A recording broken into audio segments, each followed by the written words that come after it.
Now, Senator Bernie Sanders has introduced a new bill to raise the minimum wage. Now, along with co-sponsor Patty Murray from Washington, Sanders introduced this bill to basically raise the wage to a living wage, $15 an hour.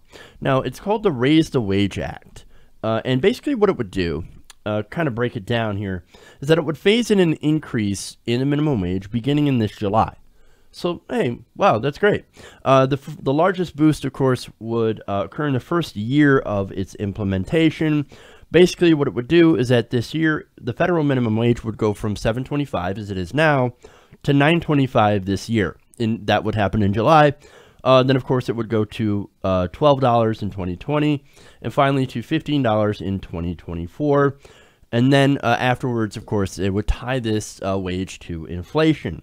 Now, the legislation would also gradually increase the lower minimum wages for tipped workers and workers with disabilities employed in special workplaces so they can achieve parity with broader minimum wage. Now, look, that's an issue that we haven't really talked about. The fact that tipped workers obviously get way less, but then they try to make things up with tips and sometimes come out ahead. I mean, I have a friend who works at the casino where I live and or near where I live, and she does decently with tips sometimes, but it is unreliable in my opinion. But some days she does really, really well, other days not so good. And so it all depends. So there's not really a lot of stability when it comes to that. So maybe this will actually help.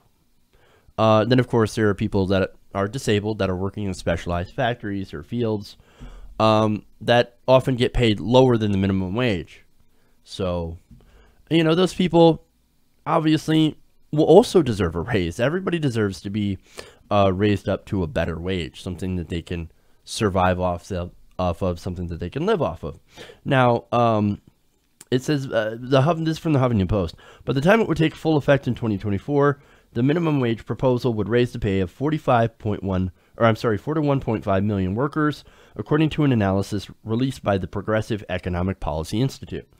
The bill would ensure that in 2019, the minimum wage would exceed the inflation-adjusted peak it reached in 1968. Okay, so, hey, great. Good. I think this is fairly good news. Now, this also is a lot like a similar bill that Sanders introduced back in 2015. Now, that bill, when that was introduced back in 2015, a couple of years ago, he only had 5 other senators sign on to it. 5 other senators. So it did not do very well. It didn't get a lot of support from Democrats who were supposed to believe in raising the minimum wage. Well, that's interesting. So now he's trying again. How much support does Bernie Sanders have for this new piece of legislation? It now has the backing of 23 senators, including Murray, the ranking member on Health, Education, Labor, and Pension Committee, and Senate Minority Leader Chuck Schumer. Oh, look at Schumer. Wow. Now, look, here's the thing, right? I am incredibly cynical of the Democrats right now. The Democratic Party has continued to show over and over again how it's willing to sell out progressive values in order to continue to get donations from large corporations. And in doing so, continuously punching themselves in the face. And punching the voters in the face, too. So, now, they had access back in 2015 to all the polling data that shows that a living wage and a higher minimum wage overall is incredibly popular among the American people.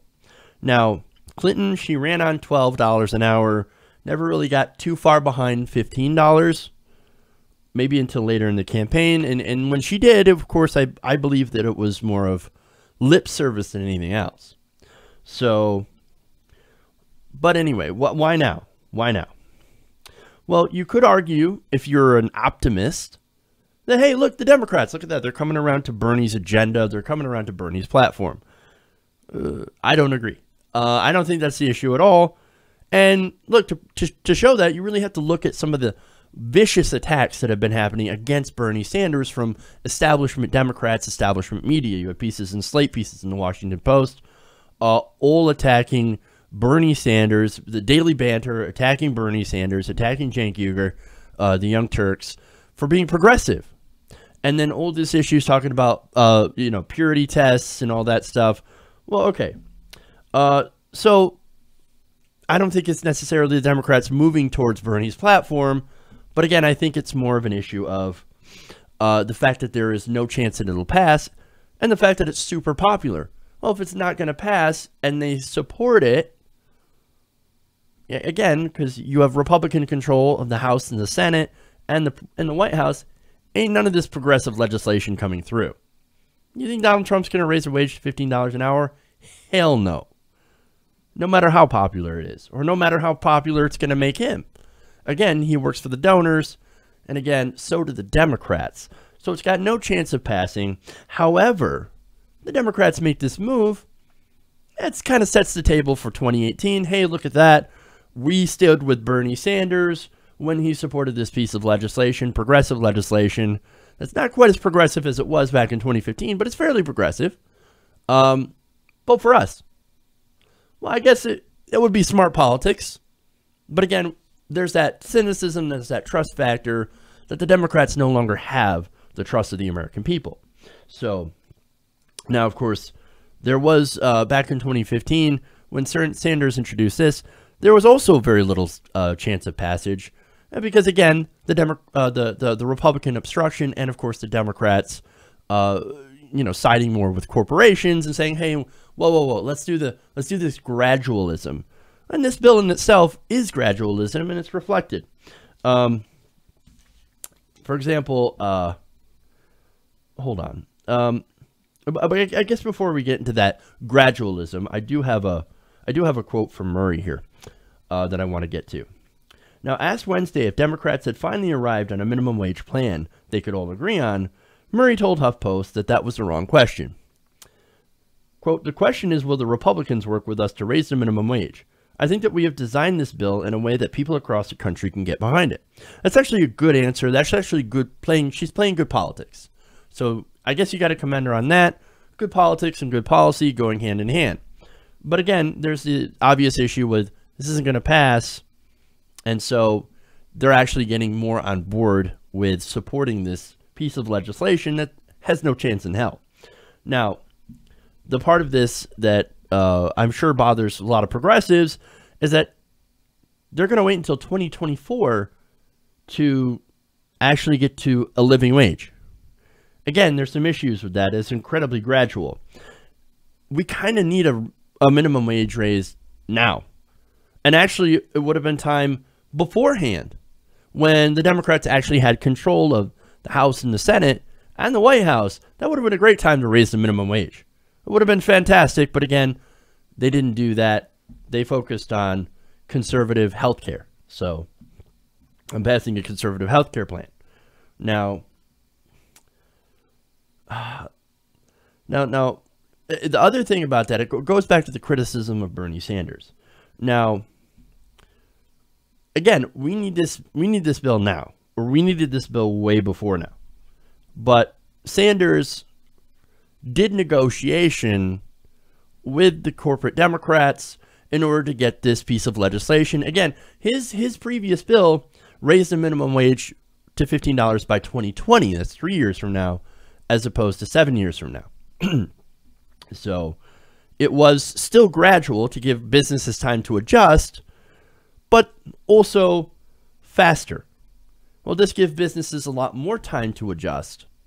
And actually, one of the other problems is, of course, okay, I'll get to the other problem as well, of what it actually equates to in 2024 when it comes to the wage. But again, back to the criticism here. Notice one of the major criticisms coming towards Bernie Sanders and progressives is, oh, the purity test.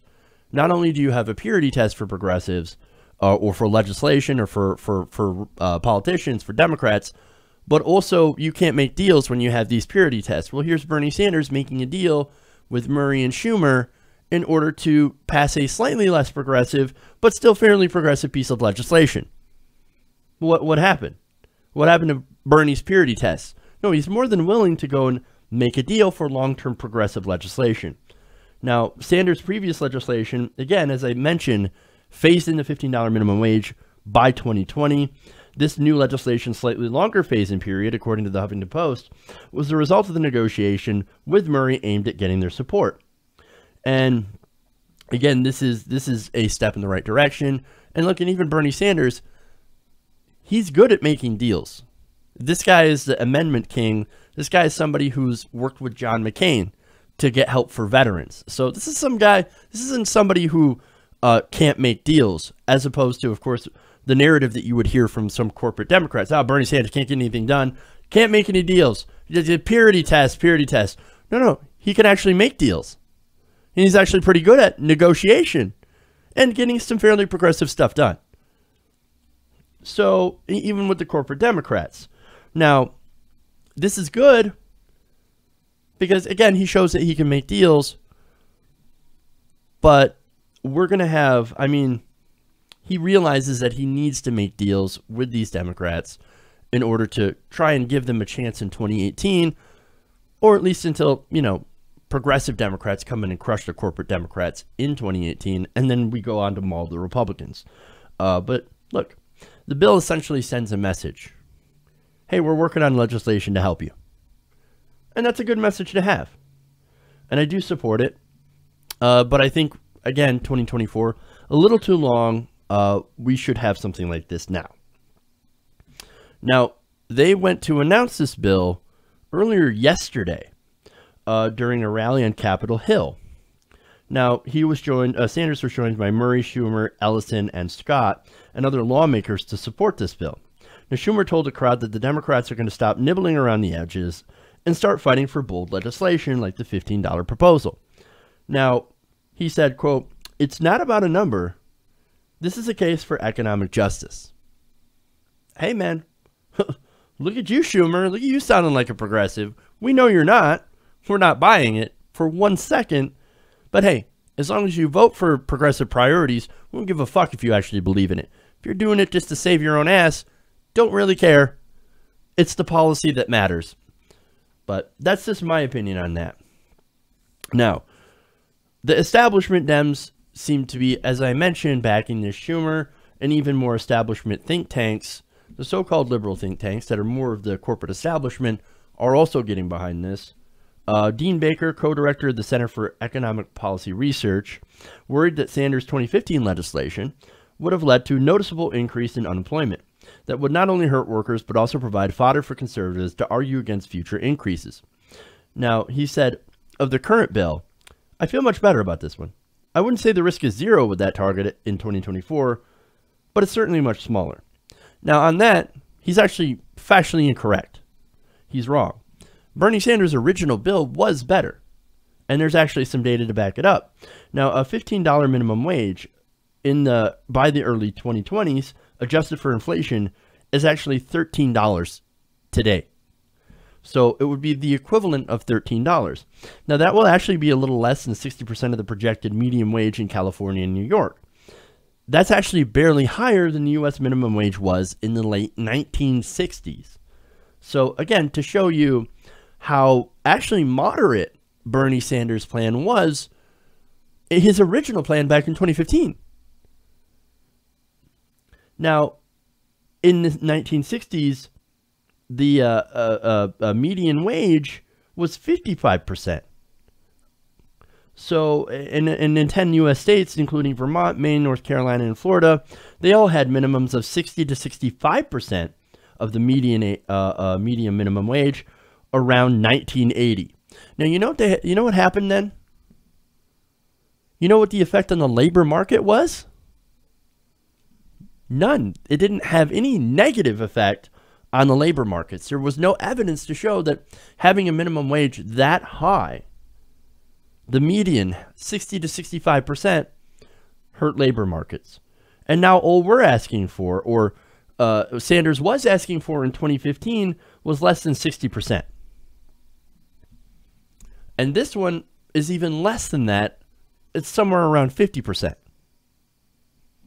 So there's that. Now, not only that, but University of California economists had conducted a very sophisticated research to date on the impact of higher minimum wages. Now, research that more than 75 economists have endorsed shows that, unlike small wage increases, a $15 wage generates billions in new consumer spending that offsets some of the higher costs to businesses.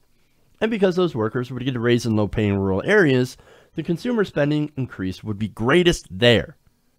Now, they always talk about, oh my God, it's going to hurt the mom and pop shops. You're going to kill business in rural America. Maybe you shouldn't raise the wage. Well, no, it turns out those areas are the areas that get the highest benefit, not the cities, not the big cities and the big companies, but actually in the rural areas. That would have the most benefit. That's the area that would benefit the most, which is pretty amazing. That would, of course, provide an extra boost in sales to rural businesses to, again, offset some of that extra cost. Now, Dean Baker, unfortunately, was wrong about Sanders' original bill. But, and the sad thing about that is that you have so-called liberal think tanks that are echoing conservative talking points. Because, again, oh, higher minimum wage hurts employment. Well, that's our right-wing framing that we have now. And even so-called liberal think tanks have adopted that framing, despite evidence to the contrary. But even with all that, I'm going to have to concede that this at least is a step in the right direction. We are going in the right direction of a higher minimum wage, of a living wage. And at least people are trying to go out there and really kind of spread the message of, hey, this is progressive legislation. We stand for that legislation. And this is the stuff that we want to get passed. At least that's what Bernie Sanders is doing. Again, I'm very suspect of the other Democrats, but they might not be an issue. If we crush them in 2018, progressives do, then we could actually go forward with Sanders' maybe new plan or even the original plan that brings it up to $15 by 2020 or possibly even sooner.